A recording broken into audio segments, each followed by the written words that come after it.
Gloria al Señor Jesús, que estamos aquí reunidos otra vez.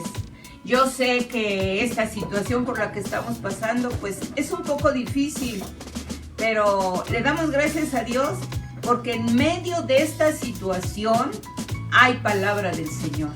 Hay palabra que Él nos está mandando a diario casi, ¿sí? Entonces, eso es un motivo muy grande, porque, por ejemplo, yo me imagino los pueblos que están muy apartados, que no tienen mucha gente televisión, que no tienen celulares, gente que ni siquiera puede hablar español en muchos lados. A ellos no les llega muy bien la palabra, porque no todas las conexiones están, las redes están bien conectadas a los lugares más apartados. Entonces, le damos gracias al Señor porque tenemos este medio, porque podemos conectarnos, estar juntos en espíritu, mas no en persona, ¿verdad? Entonces, eso es un grande privilegio que nosotros debemos considerar y darle gracias a Dios. Sobre todo que en nuestro país, aquí en nuestra ciudad, no se prohíbe hablar del Evangelio.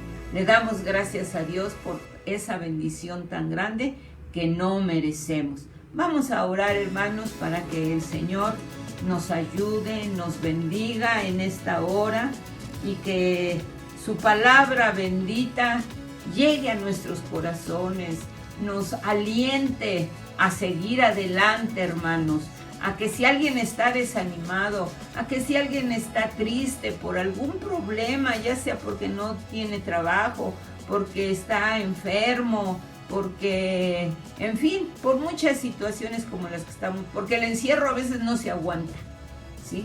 Entonces, le damos gracias a Dios porque le conocemos, porque tenemos la Biblia, porque tenemos a su Santo Espíritu que nos ayuda y nos alienta. Vamos a orar, hermano. Bendito sea tu santo nombre, Señor. Te agradecemos una vez más el que nos tienes reunidos en espíritu. Gracias te damos por esta grande bendición, Señor. Reconocemos que en medio de toda esta situación tú no nos has dejado, tú nos has bendecido. Tú has derramado bendición, vida eterna, Señor. No tenemos miedo a nada, porque tú estás con nosotros. El que habita al abrigo del Altísimo morará bajo la sombra del Omnipotente. Tu palabra inspira a nuestra vida a seguir adelante en medio de cualquier situación. Bendice a tu iglesia que estamos reunidos, Señor. Bendice a tu iglesia y que esta noche sea una noche de triunfo, una noche, Señor, en la cual cuando lleguemos a nuestra cama a acostarnos, te demos la gloria y la honra por este día tan hermoso. Gracias, Señor, gracias, gracias en el nombre de nuestro amado Señor Jesucristo. Aleluya, amén. Vamos a hablar en esta noche sobre los libros apócrifos. Estamos celebrando este mes de agosto el mes de la Biblia. Entonces vamos a tratar el tema. Por lo regular, este tema que hoy voy a dar, por lo regular siempre lo damos cada año. Pero se nos olvida luego, se nos olvida. Si yo les preguntara a ustedes, a ver, este tema lo di hace un año. A ver, hermanos, dígame esto y aquello. Les aseguro que ya se les olvidó. Entonces, vamos a tratarlo una vez más, los libros apócrifos. Bueno, mucha atención, hermanos, mucha atención, ¿sí? Porque ahorita al principio nada más voy a contar la historia y ya después vemos versículos. Entonces, bueno, sí, para iniciar vamos a leer Hechos 17:11. Así es que vamos a buscar en la palabra del Señor Hechos 17:11. Está muy fácil, en su segunda parte más que nada. Y estos eran más nobles que los que estaban en Tesalónica, pues recibieron la palabra con toda solicitud. Y vamos a lo que sigue. escudriñando cada día las Escrituras para ver si estas cosas eran así, ¿sí? Tenían que estudiar todo esto, el Antiguo Testamento, para ver si lo que los apóstoles estaban enseñando eran así. Por eso es necesario, hermanos, que conozcamos la palabra, ¿sí? No nada más los evangelios. O a usted le gusta mucho leer Hechos y nada más se sabe Hechos. No, hay que estudiarla toda, ¿sí? Nos gustan los salmos y yo no leo más que los salmos. No, tenemos que leer toda la palabra del Señor. Dice, escudriñando las Escrituras para ver si estas cosas que les estaban predicando, enseñando a la gente, eran así. Entonces le damos gracias al Señor por permitirnos también escudriñar su palabra para ver si estas cosas son así. Bueno, y a manera de introducción vamos a decir los últimos, bueno, hago la aclaración de que nada más vamos a tomar en cuestión de historia del libro, el Antiguo Testamento. Y luego para apoyarnos leemos versículos del Nuevo Testamento. Bueno, entonces, como dije, a manera de introducción, voy a decir que los últimos profetas del Antiguo Testamento, ¿quiénes fueron? Ageo, Zacarías y Malaquías, ¿sí? Último profeta, Malaquías.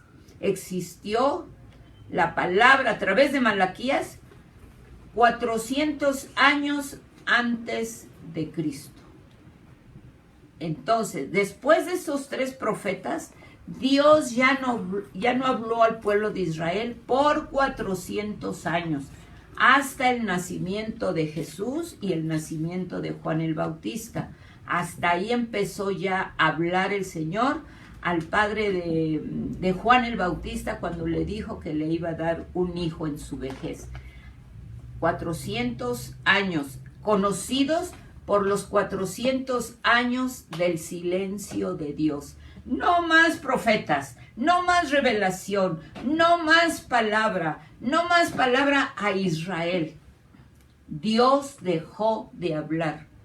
Y hermanos, eso es impresionante, ¿sabe por qué? Porque cuando Dios no habla, hay tinieblas, ¿sí? Cuando Dios no habla, más bien cuando Dios habla, hay luz. Y la condición espiritual del pueblo de Israel eran tinieblas, muerte. Pero llegó la luz que es el Señor Jesucristo. Y nos remontamos a la profecía de Isaías. Isaías existió más o menos 700 años antes de que Cristo naciera. Y dice en el 9:2, el pueblo que andaba en tinieblas vio gran luz. Pues sí, porque iba a nacer ya el Señor Jesús. Y dice, los que moraban en valle de sombra de muerte, luz resplandeció sobre ellos.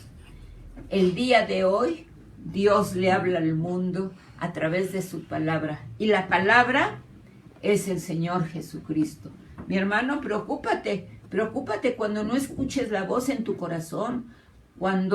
Preocúpate cuando no lees la voz de Dios, cuando tú lees la Biblia o cuando oras.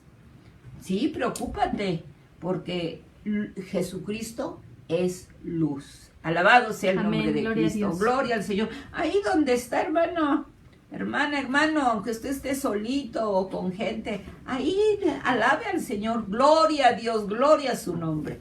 Bueno, ahora, volviendo a nuestro tema.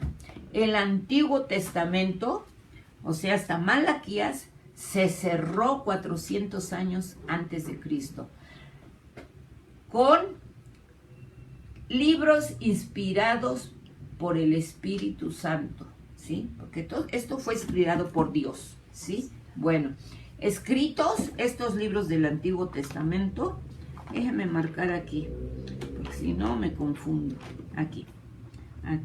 En todas las Biblias hay un hoja en blanco o hay una referencia a los 400 años, ¿sí? Bueno, aquí, ya no hubo más. Entonces, esto es lo que vamos a ver hoy, esta parte. Entonces, estos libros fueron escritos en arameo, con algunas porciones en arameo. Bueno, al cabo de los años, de esos, cuando se acabó Malaquías, ya no hubo, como dije, revelación divina. Ya en ese entonces, esos 400 años que pasaron sin palabra de Dios, dominaban a Israel los griegos, grábeselo bien, los griegos, quienes ordenaron traducir el Antiguo Testamento, que estaba en hebreo y griego, en hebreo y arameo, lo mandaron traducir al griego, ¿sí?, por 72 judíos de Alejandría, Egipto, ¿sí? Bueno, esta traducción del hebreo al griego, mis hermanos lindos y amorosos, se conoce como la Septuaginta e incluye 7 libros y adiciones que el faraón primero, Ptolomeo primero, ¿cómo se dice? Ptolomeo primero, ¿sí? Bueno, ordenó a los judíos de Alejandría que tradujeran al griego, ¿sí? Bueno, entonces, cuando hicieron la traducción, los judíos de Alejandría incluyen 7 libros y adiciones que no tenían los judíos posteriormente, ¿verdad? Que no tenían los judíos de Jerusalén. Los judíos de Jerusalén nunca aceptaron esas adiciones, ¿sí? Ya que estos libros fueron escritos en el término de estos 400 años que no había palabra, ¿sí? Bueno, espero no haberlos hecho bolas. Bueno, vamos a hacernos una pregunta. Voy a hacer 3 preguntas al cabo del tema. Primera pregunta: ¿conservamos nosotros los cristianos todavía el Antiguo Testamento que usó el Señor Jesucristo? Pues decimos sin lugar a dudas, los libros del Antiguo Testamento escritos en hebreo y unas porciones en arameo son los mismos que Jesús y los apóstoles usaron, aceptaron como sagrada escritura. Ahora, no quiero hacerles bolas, pero el canon hebreo, ¿qué es esto? Está esto en hebreo y arameo, ¿verdad? Bueno, el canon hebreo tiene, ahora sí le voy a pedir a mi secretario que me ayude a poner esa gráfica. A ver si alcanza a ver. Aquí nuestra otra secretaria nos va a decir si en la pantalla sale correcto. A ver. Bueno. No alcanza a ponerlas acá. A ver. No, pero tiene que ir derechita. ¿Está bien ahí? A ver. El canon hebreo tiene 3 divisiones. ¿Las ven? ¿Sí se ven las 3 divisiones? Las 3 divisiones. La ley, los profetas y las escrituras. Ahora, nosotros tenemos... Ya, la quita. Ah, bueno, ponla. 3 divisiones, la ley, profetas y las escrituras. Con un total de 24 libros. ¿Se alcanza a ver el número? 24, ¿sí? Bueno. Nosotros tenemos 39 libros. Tenemos 15 de más, pero no son de más, sino que mire, Primero de Samuel, que es el número 8, Primero de Samuel, ellos tienen un libro, y nosotros tenemos Primero de Samuel y Segundo de Samuel.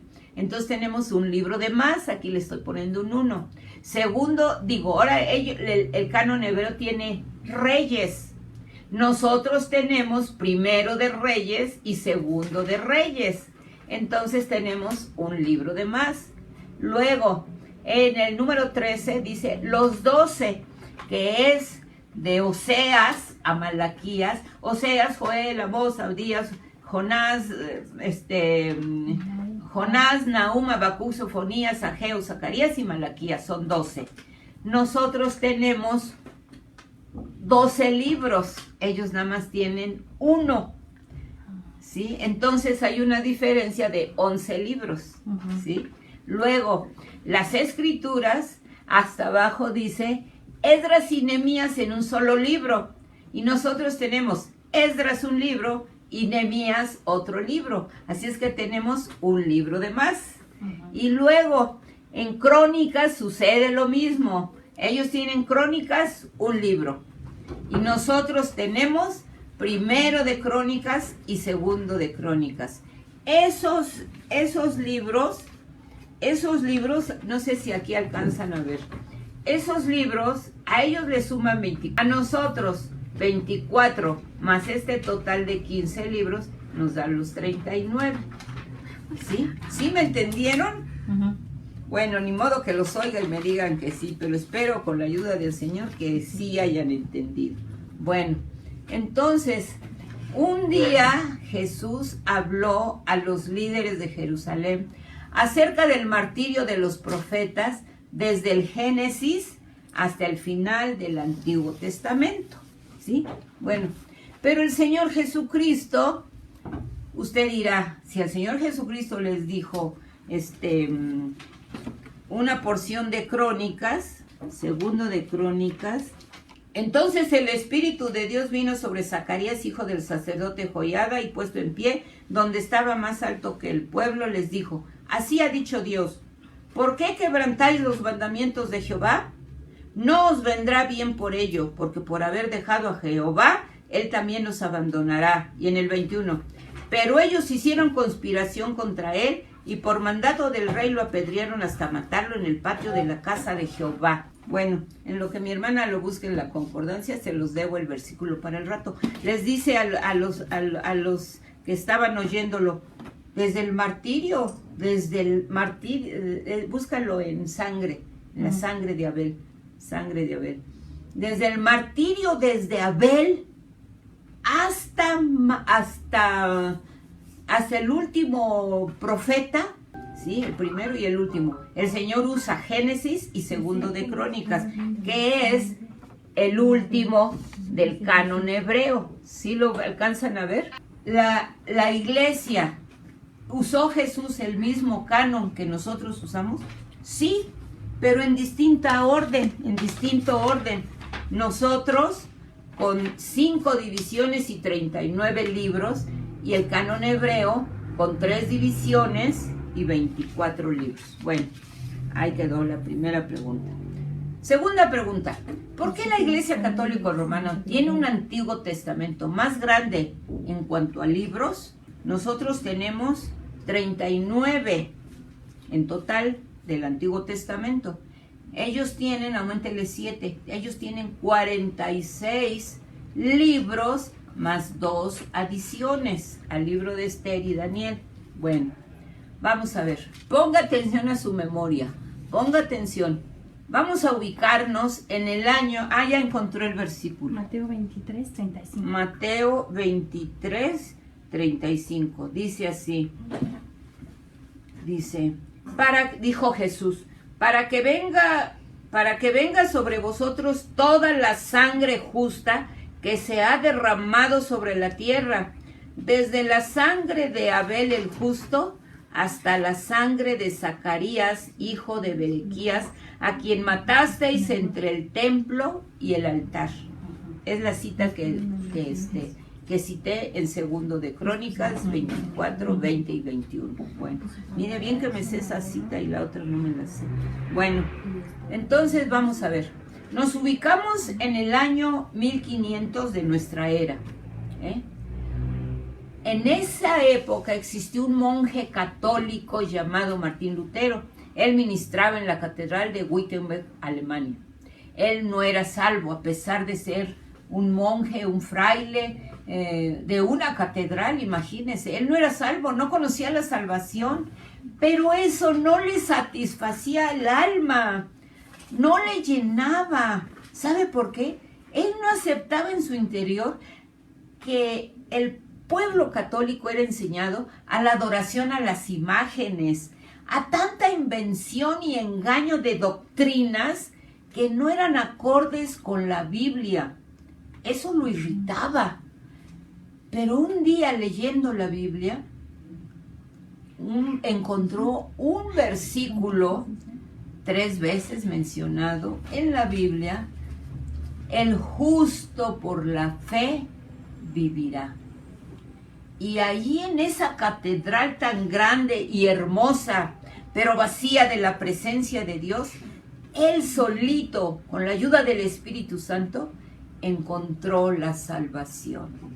Un cambio total de pensamiento, un cambio total de sentimientos, un cambio total de amor al Señor Jesucristo. Antes de encontrar ese versículo, era un católico romano, enseñaba la Biblia, pero Biblia adulterada. Ahora, en ese momento, el Señor lo salva. Se hace cristiano, ¿sí? Imagínese, porque él desde jovencito sintió el deseo de servir a Dios, y como no había más que religión, más que la católica o el ateísmo, pues entonces se fue a la católica, ¿verdad? Entonces, imagínese cuando encuentra la salvación, ¿qué ha de haber sentido? Como lo mismo que nosotros sentimos cuando el Señor Jesucristo nos salva. ¿Qué sentimos? Felicidad, sentimos gozo, el perdón de nuestros pecados lo aquilatamos de tal manera que hay una felicidad que nadie nos puede dar más que el Espíritu Santo. Un cambio, ¿sí? Eso es lo que experimentó Martín Lutero. El perdón de sus pecados, el saber que la muerte ya no lo horrorizaba. Si conocía la Biblia pero tergiversada, ahora las empieza a conocer en una manera clara, limpia. Y eso, hermanos, para él fue una experiencia maravillosa y nueva. Entonces, él se levanta y empieza a escribir al cabo de los días 95 tesis, 95 argumentos que la Iglesia Católica tiene para que la salvación no llegue a las almas del pueblo. Y va, y el 31 de octubre de 1517, hace 503 años, se levanta Martín Lutero y pega ahí en la puerta de esa catedral tan hermosa que hasta el día de hoy existe, 95 tesis, 95 argumentos en contra de la Iglesia Católica Romana. A esta protesta que hace Martín Lutero se le llama la Reforma, ¿sí? Reforma quiere decir una modificación con el fin de mejorar algo, dar un nuevo aspecto. Por eso se llama la Reforma.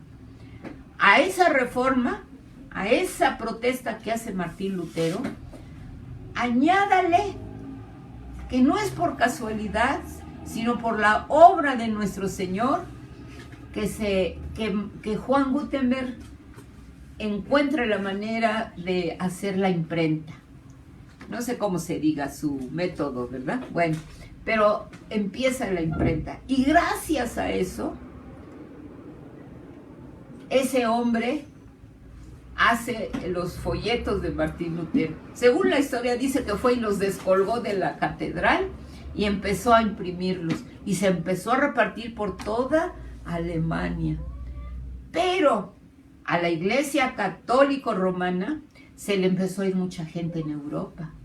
Y con el fin de atraerla, empezaron a vender más indulgencias. De por sí ya las estaban vendiendo.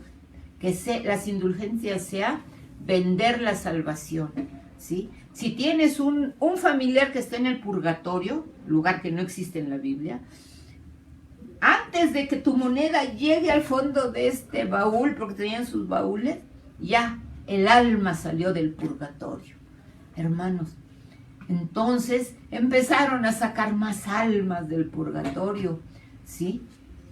Y hermanos, en fin, imagínense, el negocio se les vino abajo, ¿sí? A la gente, y aparte de que ya estaba en su apogeo la Santa Inquisición, la Santa Pregunta era, ¿eres hereje? El hereje era el cristiano. Si eres hereje, a la sala del tormento o a la hoguera, cualquiera de las dos cosas.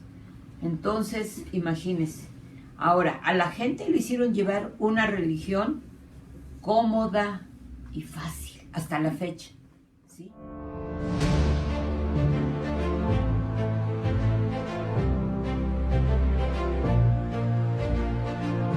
¿Quién fue Martín Lutero? Martín Lutero nació en Alemania el 10 de noviembre de 1483.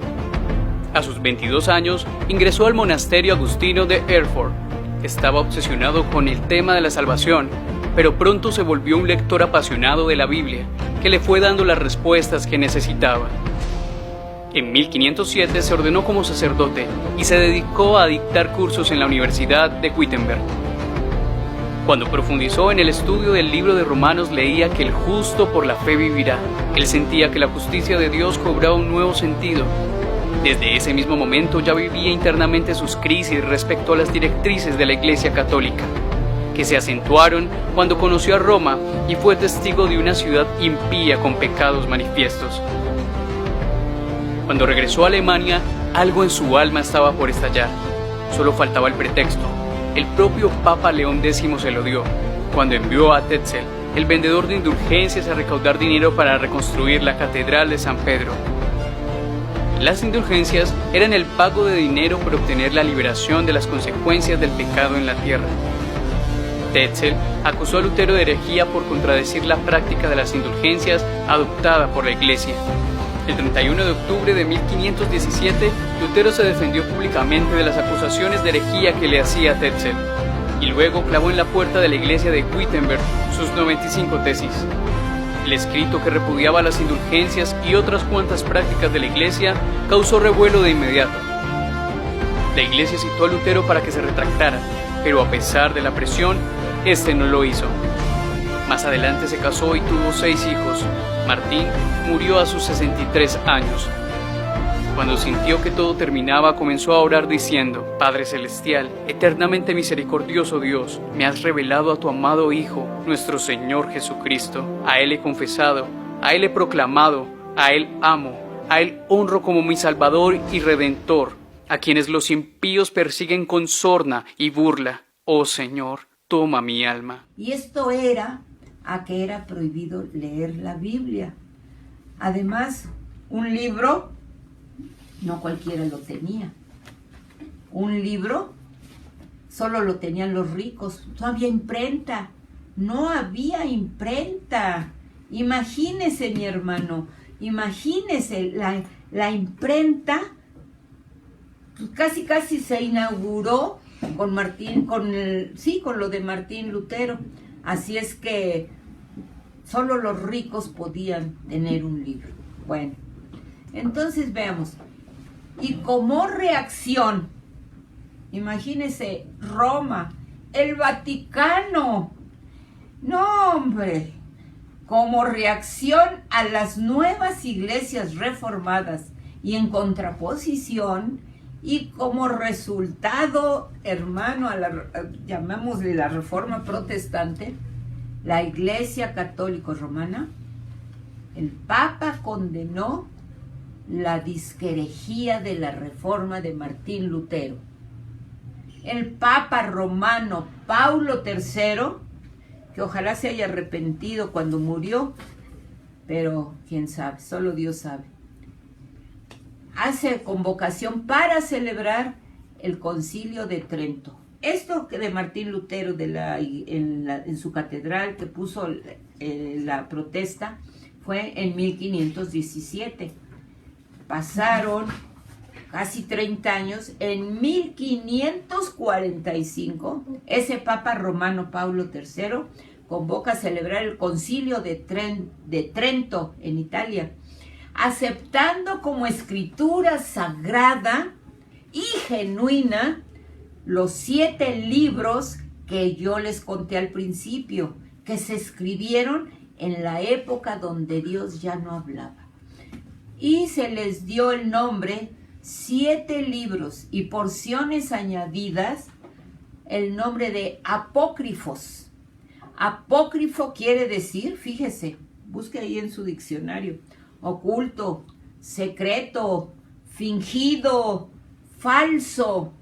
Tiene el nombrecito apócrifo 4 significados: oculto, secreto, fingido, falso, ¿sí?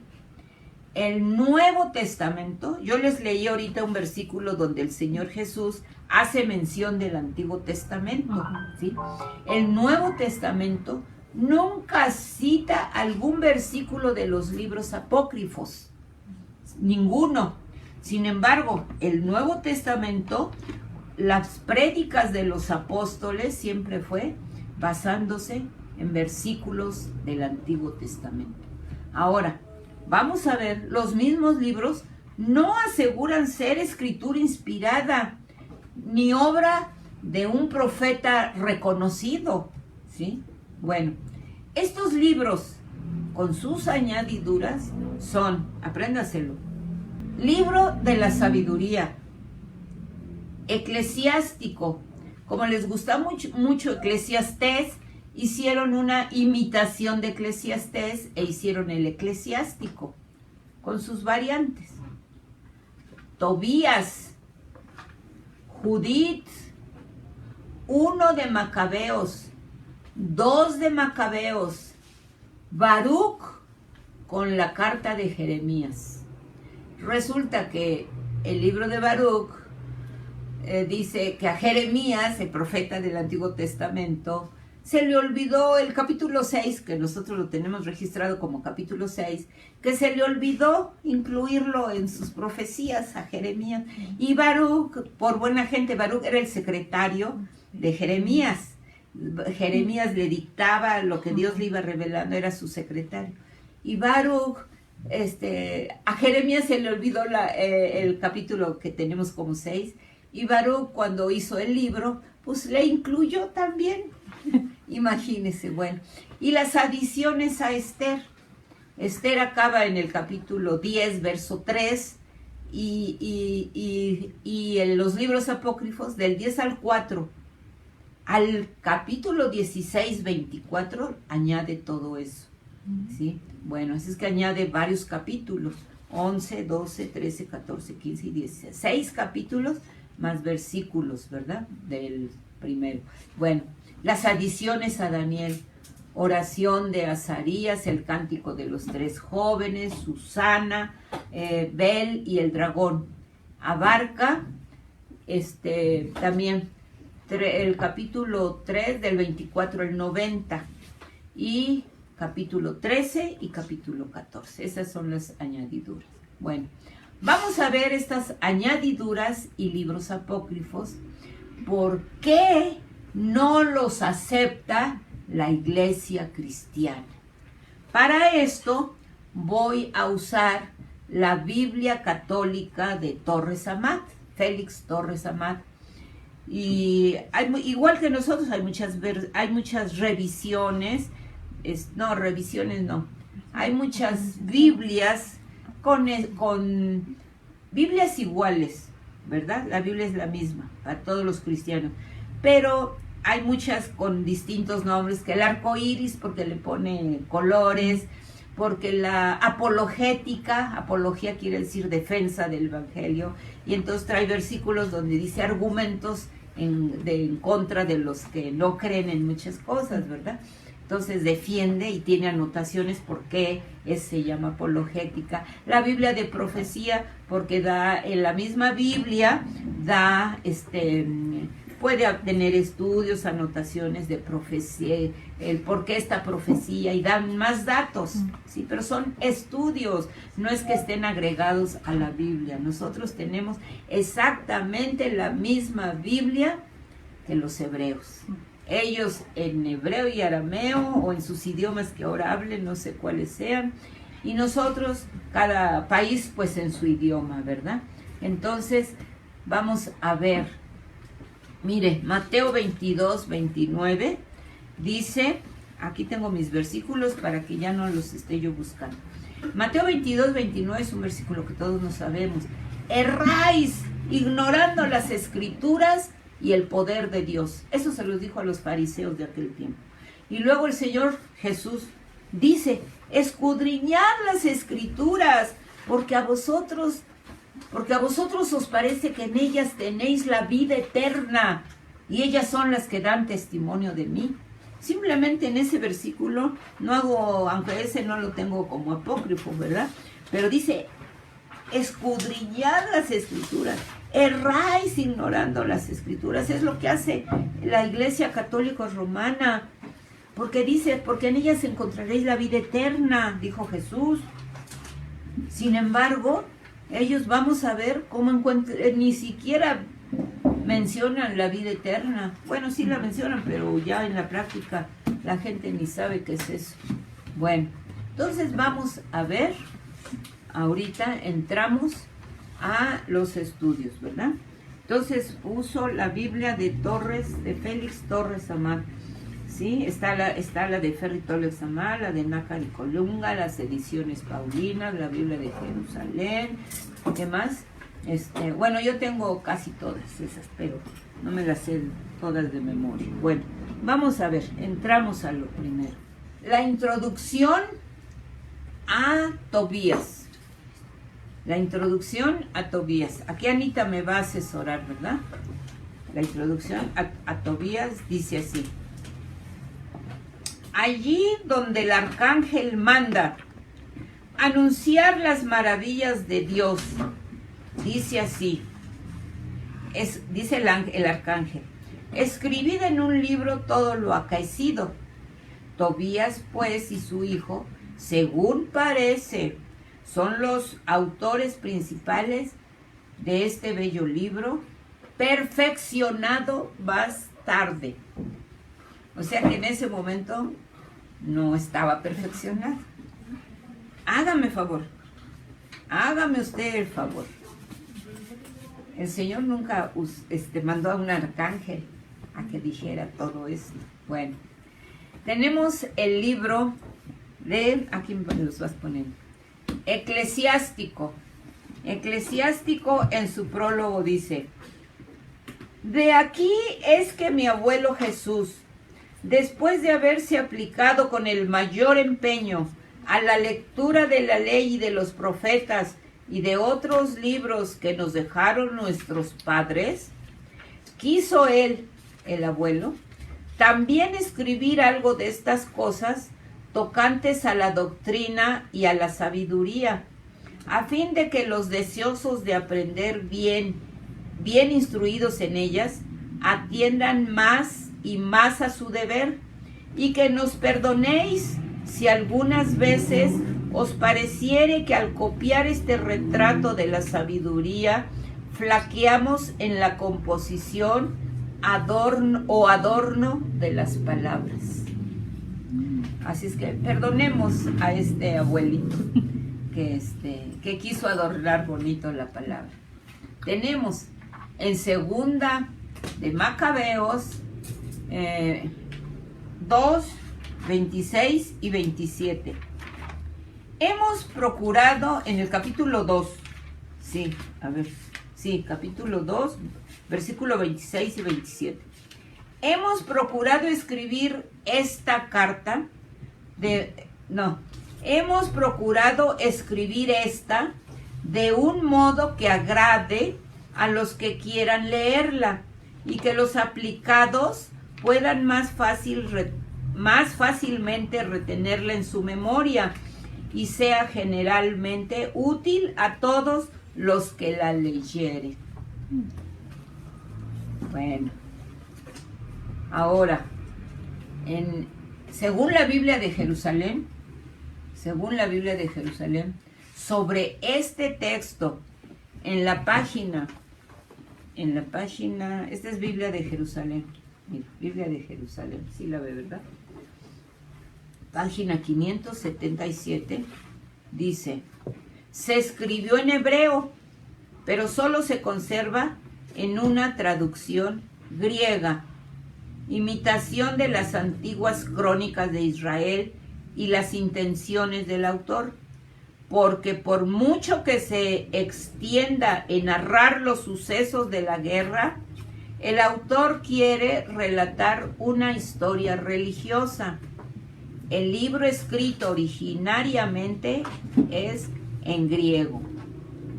Su objetivo es agradar y edificar. Me faltó decir un dato. Cuando uno lee los 39 libros del Antiguo Testamento que usa la iglesia cristiana del Antiguo Testamento, de inmediato resaltan frases que se usan con mucha frecuencia, ¿sí? Así dice Jehová, ¿sí? Habló Jehová a, ¿sí? Vino a mí palabra de Jehová, ¿sí? Jehová el Señor ha dicho. Todas esas frases por los profetas fueron así. Entonces, estas y otras frases, que también, que ha de haber muchas, pero similares, expresan más bien, no el pensamiento humano, ¿sí? No viene del pensamiento humano, porque el mensaje es el de Dios, ¿sí? Lo recibió directamente de Dios. Lo que dijo y escribió en lo que nosotros creemos, no se originó en su mente, sino que fue una comunicación directa de Dios a la persona, una comunicación divina. ¿Y sabe? Según dicen los eruditos, que estas expresiones se llegaron a usar más, cerca de 4,000 veces. Yo no sé cómo saben ese dato también, pero en fin, ¿sí? Bueno, ahora con la computadora todo se sabe, ¿verdad? Bueno, los libros apócrifos, ¿hay una evidencia divina? No. Contestamos categóricamente que no. Ninguno de esos autores asevera que escribe bajo inspiración divina. Y esta evidencia, dijéramos, brilla completamente por su ausencia. Así de fácil. Así de fácil. Entonces, estamos convencidos. Bueno, yo lo estoy convenciendo a usted, porque si usted llega a tener una Biblia católica, pues que sea quizá para enseñárselo a otra gente que no crea en eso, porque ahorita vamos a ver más cosas. Ahora, fíjese, yo me pasé ahorita 15 días leyendo todos los libros apócrifos. Encontré muchas cosas. Tal vez no me dé tiempo. Nada más consideré algunas. Bueno, pero mire, cuando uno pasa de los libros canónicos, ¿sí? De esta Biblia que tienen los hebreos, o sea, inspirado, ¿sí? Cuando uno pasa de esta Biblia a esta Biblia, hermanos, ¿sabe qué sentí? Es como dar un paso a la luz del sol, de la inspiración divina, a la luz artificial de una vela, ¿sí? De la inspiración humana. Fíjense, a ese grado yo lo consideré. Nos dice el Señor Jesús en 2 Timoteo 3:16, toda la escritura es inspirada por Dios y útil para enseñar, para redarguir, para corregir, para instruir en justicia, a fin de que el hombre esté enteramente preparado para toda buena obra. Y luego 2 de Pedro 1:21 nos dice, porque nunca la profecía fue traída por voluntad humana, sino que los santos hombres inspirados por Dios hablaron. Fíjense, así de fácil. Bueno, entonces dijimos, no los creemos. Primer punto, no son inspirados. Segundo punto, no son proféticos. No fueron inscritos, como dije, por profetas o portavoces de Dios. Para ser inspirado por Dios y ahora proféticos tenía que ser por un reconocido profeta. De Malaquías a Mateo, como dije, Malaquías termina aquí. 400 años del silencio y empieza el Nuevo Testamento. En esos 400 años de silencio, repito, no hubo palabra de Dios. Así que todos los libros apócrifos y las adiciones se escribieron en esta época del silencio de Dios. Y son, libro de la sabiduría fue escrito todo es alrededor, más o menos. No hay un dato exacto, ¿verdad? Pero los mismos libros luego llegan a decir. ¿Sí? Entonces, por eso también. El libro de la sabiduría, más o menos alrededor del año 40 antes de Cristo. El eclesiástico alrededor del año 180 antes de Cristo. Tobías en el segundo siglo antes de Cristo. Judith en el año 150 antes de Cristo. 1 Macabeos y 2 Macabeos, más o menos en los años 200, más o menos, ¿verdad? Bueno, entonces Baruch y la carta de Jeremías, más o menos en el año 150 antes de Cristo. Las adiciones a Esther, más o menos en el año 140 antes de Cristo. Las adiciones a Daniel, en su primera parte, la oración de Azarías y el cántico de los tres jóvenes, más o menos en el año 200 antes de Cristo. Susana, en el año 200 antes de Cristo. Bel y el dragón, capítulo 14, en el año 100 antes de Cristo. Entonces, estos libros se escribieron en los años del silencio del Señor. Vamos a ver entonces lo que sigue. Hay error en ellos. ¿Sí? Bueno, me falta un dato. Cuando el pueblo de Israel se fue al cautiverio, a Babilonia, primero a Siria, luego a Babilonia, nunca dejó de existir profeta. Simplemente, fíjese, hermano, se fueron a Babilonia esclavos. En toda esa gente que se fue de esclava, se fueron 3 profetas. Se fue Jeremías. No, bueno, sí, llegó a ir, sí. Jeremías, aunque dejaron ir a Jeremías, lo dejaron libre. Jeremías. Ezequiel y Daniel. Ellos fueron al cautiverio. ¿Sí? Bueno. En el cautiverio nunca dejó de existir profeta. Ahora, después del último profeta, Malaquías, ya Dios no hablaba por profeta, como dije, sino las sagradas escrituras inspiradas y aceptadas por los judíos. Los libros apócrifos no fueron escritos por profetas o portavoces. Por lo tanto, nosotros, como los judíos, decimos, no son canónicos, no son inspirados por el Espíritu Santo de Dios y no los aceptamos. Los libros de los macabeos son rechazados por los herejes como no inspirados por Dios, pero se equivocan, pues por inspirados fueron siempre tenidos desde la más remota antigüedad y por inspirados los tiene la Iglesia, la Santa Iglesia Católica, depositaria de la verdad. Las heroicas hazañas referidas en estos 2 libros sagrados están comprendidos entre los años 171 y 134 antes de la era cristiana.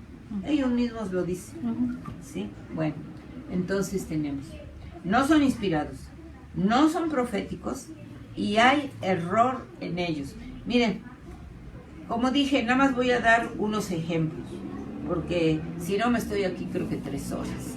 Bueno, una de las características de las escrituras inspiradas es que no hay errores. Esto significa, hermanos, que están exentas de todo error.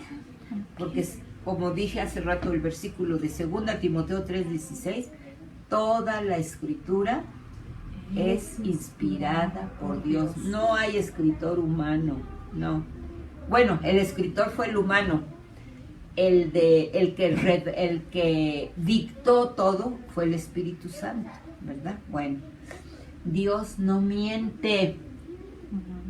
Por esto sabemos que en la Biblia encontramos solamente la verdad. ¿Qué dijo el Señor Jesucristo? Juan 17:17. Santifícalos en tu verdad. Tu palabra es verdad. Así es, hermano. Tu palabra es verdad. Todas las declaraciones de la Biblia, hermanos, son verdaderas y dignas de toda nuestra confianza. La Biblia es completamente veraz. Amén. No así los apócrifos. Yo puedo decir de los apócrifos, porque digo que me la pasé 15 días leyéndolos, anotando. En ellos se descubren errores doctrinales, morales, históricos, geográficos. La presencia de esos errores, de estas equivocaciones, hace imposible decir que son verdaderos, ¿sí? Entonces, vamos a ver, hay error en ellos. Segunda de Macabeos 15. En medio de esto, el macabeo esperaba siempre con firme confianza que Dios le asistiría con su socorro. Bueno, dice el versículo 12. Es versículo 15, verso 2. Esta fue la visión que tuvo. Se le representó que estaba viendo a Onías, sumo sacerdote, que había sido hombre lleno de bondad y de dulzura. Onías ya estaba muerto, por eso es la visión. Se le representó que estaba viendo a Onías, sumo sacerdote, que había sido hombre lleno de bondad y de dulzura. Después, en la visión, se le había aparecido otro varón, respetable por su ancianidad, lleno de gloria y rodeado por todos lados de magnificencia. Usted dice, ay, pues es Jesucristo, ¿verdad? Pero no. Y que Onías, dirigiéndole la palabra a este varón, dirigiéndole la palabra, le había dicho: este es el verdadero amante de sus hermanos y del pueblo de Israel.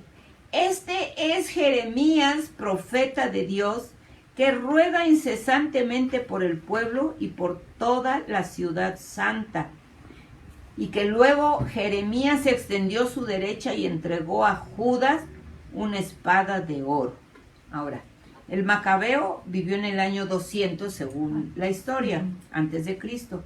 Pero Jeremías vivió más o menos en el año 600 antes de Cristo. Ya, por decir, tenía 4 siglos de muerto. Y este Jeremías es el que ruega incesantemente por toda la ciudad santa. Ay, hermanos, ¿qué nos dice? Según aquí yo tengo Romanos 8:26. Pero el Espíritu mismo, el Espíritu Santo, intercede por nosotros con gemidos indecibles. ¿Quién es el que ruega por nosotros? El Espíritu Santo. Ahora, Cristo es el que murió. Romanos 8:34. Cristo es el que murió, el que resucitó y que además está a la diestra de Dios intercediendo por nosotros. Entonces, ¿quiénes ruegan por nosotros? Jesucristo, que está en el cielo, y el Espíritu Santo, que está con nosotros, son los que ruegan por nosotros. Y aquí tengo más versículos. El Señor Jesús en su oración intercesoria. Sí, yo ruego por ellos. O sea, el Señor está en hace 2000 años, está rogando por mí. Está rogando por ti, mi hermano, mi hermana. Por las generaciones. Está rogando por todas las generaciones. Yo ruego por ellos y por los que me diste. No ruego que los quites del mundo, sino que los guardes del mal. Mas ruego también por los que han de creer en mí. Está rogando por nosotros, hermanos. Y que Jeremías ruega incesantemente por la ciudad santa y por su pueblo. No, hermanos. Están, pero sí, súper mal. Súper mal, súper mal, súper mal. Bueno. Enseña salvación por obras, a través de las limosnas, la oración y el ayuno. Tobías 4, 11 y 12. Aquí en mis apuntes tengo que enseña salvación por obras, a través de las limosnas, la oración y el ayuno. Tobías 4, 11 y 12 dice: por cuanto la limosna libra de todo pecado y de la muerte eterna, y no dejará caer el alma de las tinieblas del infierno, sino que será la limosna motivo de gran confianza delante del soberano Dios para todos los que la hicieren. Buena es la oración acompañada del ayuno. Hasta ahí decimos amén. Y el dar limosna mucho mejor que tener guardados los tesoros de oro, porque la limosna libra de la muerte y es la que purga los pecados, la que perdona los pecados y alcanza la misericordia y la vida eterna. Mas los que cometen el pecado y la iniquidad son enemigos de su propia alma. Son enemigos de su propia alma. Bueno, ¿qué nos dice la palabra del Señor? Dice, fíjense, está hablando de salvación para vida eterna. ¿Sí? Entonces, ¿qué nos dice la palabra del Señor? Porque no hay otro nombre debajo del cielo dado a los hombres en quien podamos ser salvos. Efesios 2, 8 y 9 nos dice: porque por gracia sois salvos por medio de la fe y no de vosotros, pues esto es un don de Dios, un regalo de Dios, no por obras, para que nadie se gloríe, porque si no el más rico se va a querer estar hasta en el trono de Dios, porque va a dar los millones y las chequeras y todo eso, ¿sí? Y Romanos 6, 23, ¿qué nos dice? Porque la paga del pecado es muerte, mas la dádiva de Dios es vida eterna en Cristo Jesús. ¿Son por obras? No. Aseguran que Nabucodonosor era rey de Asiria. Usted sabe quién era Nabucodonosor. ¿Dónde era rey? De Babilonia. Exactamente. Y miren lo que dice aquí, en el versículo 5 del primer capítulo. Pero Nabucodonosor, rey de los asirios, que reinaba en la gran ciudad de Nínive, hágame favor.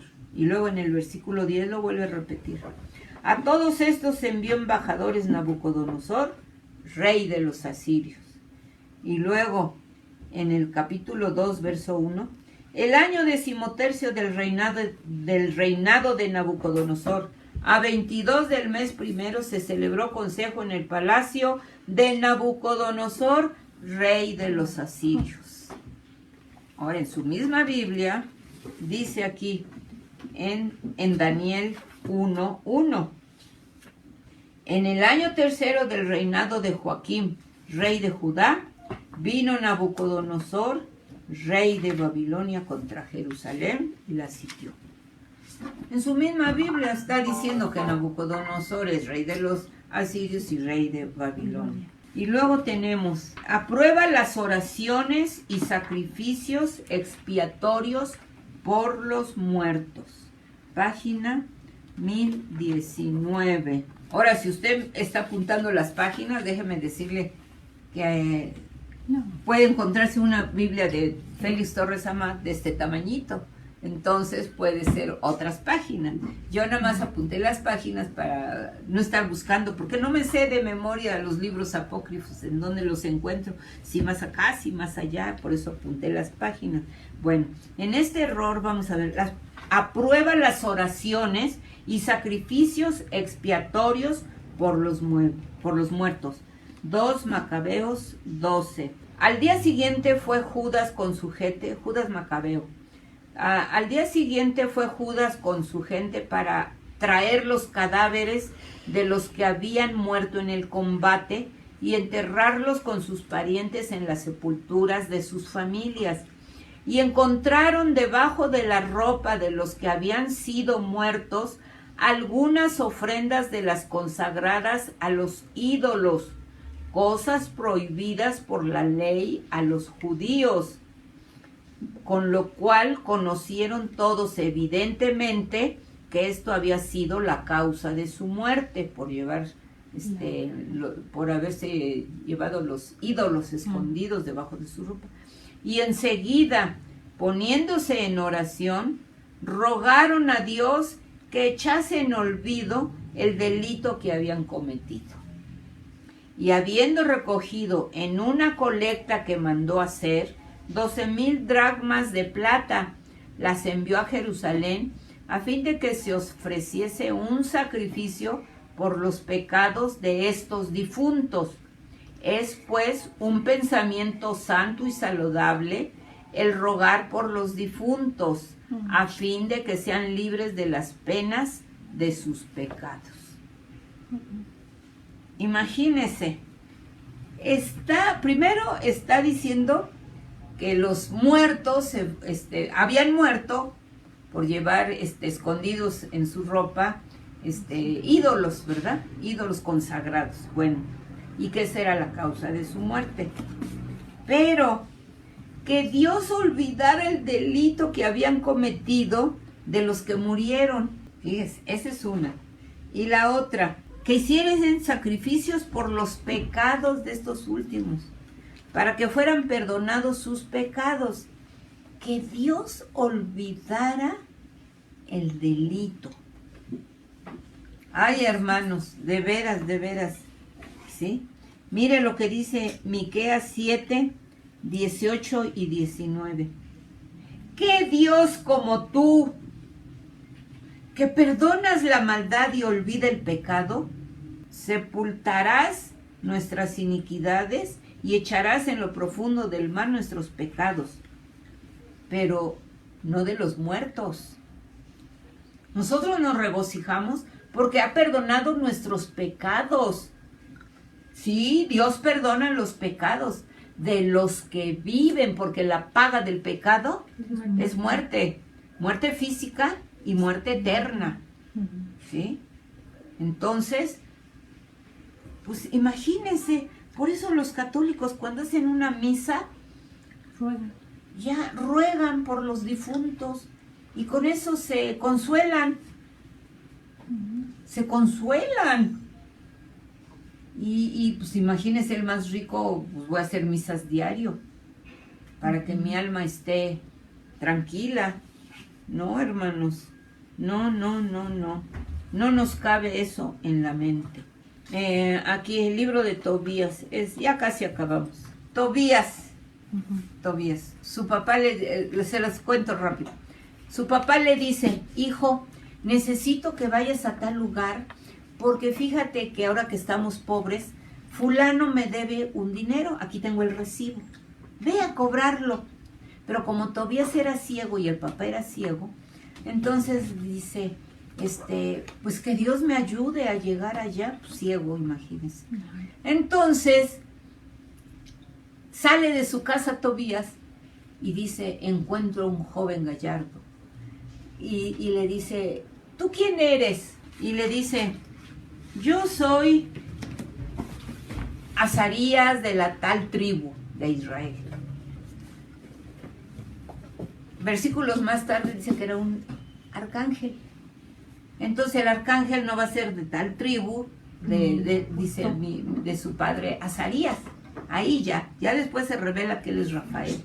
Pero ahí ya miente el ángel.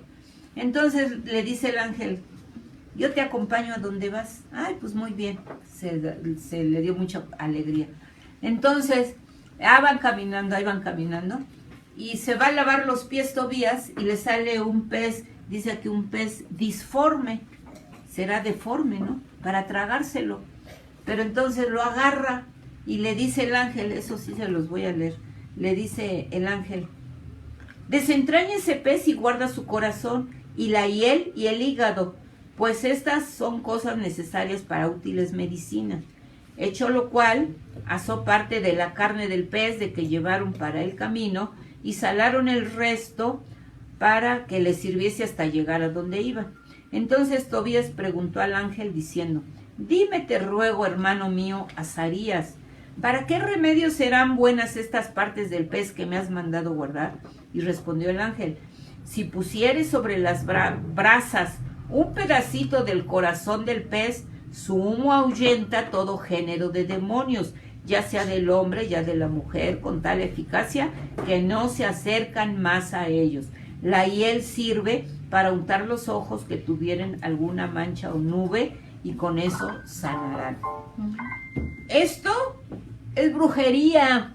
Váyase a la catedral y ahí con sus, no sé cómo se llaman sus cosas, esas de hecho, y sale el humo, el incienso y quién sabe qué tanta cosa, y luego cogen la rama y la llenan del humo y le pasan por el cuerpo, así.